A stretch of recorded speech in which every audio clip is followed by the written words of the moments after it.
Morning ESCE.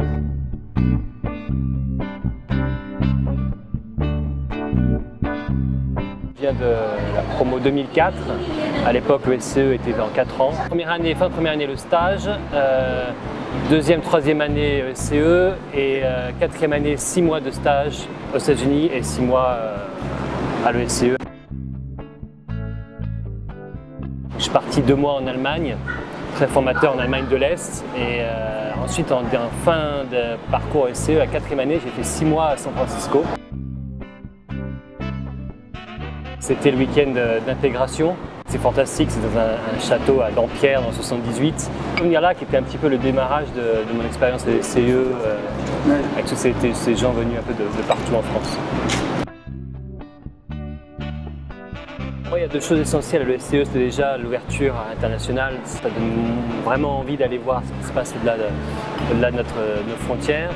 Et également la diversité de la formation, soit en finance, en légal, en logistique, en accounting, en commercial.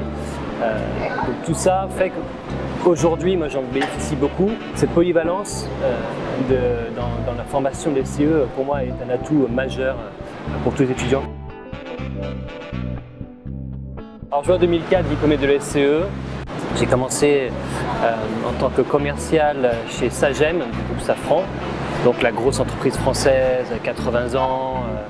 À l'époque, il y avait une fusion, la fusion venait de se faire entre Snecma et Sagem pour faire le groupe Safran. Je commençais en tant que commercial et là c'était du hardcore selling. Donc tu as ta liste d'entreprises avec le numéro de téléphone, tu n'as pas de contact, il faut que tu renseignes ta base, il faut que tu rencontres des gens qui reçoivent 50, 60 appels de commerciaux de différents produits par jour.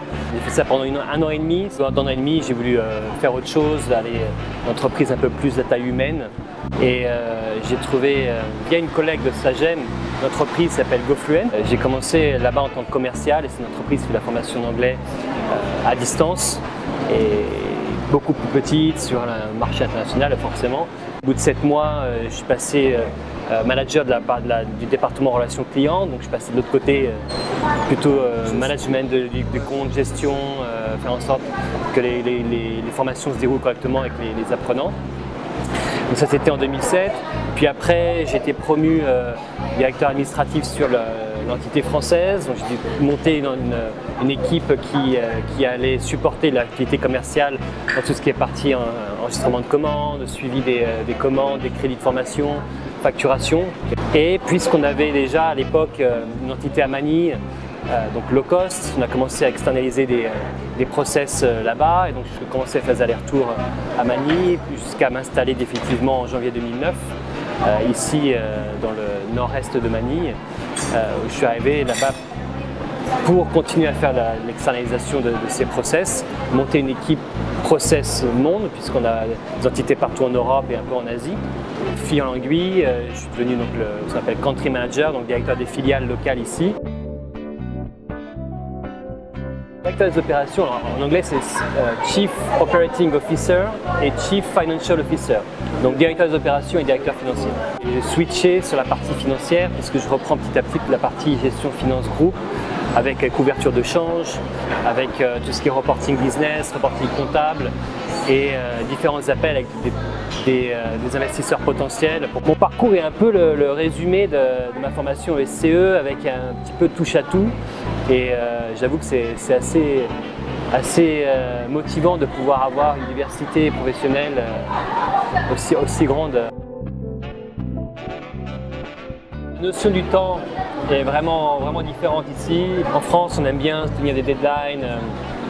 La notion du temps est beaucoup plus importante.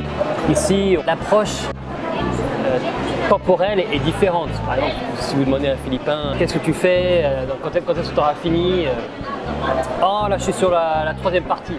Il n'y a pas d'engagement temporel, ils ont du mal à respecter des deadlines. Moi j'adore ce qu'on appelle le Laing, donc L-A-I-N-G, qui est en fait un plat, c'est des épinards mélangés avec de la noix de coco et un peu épicé.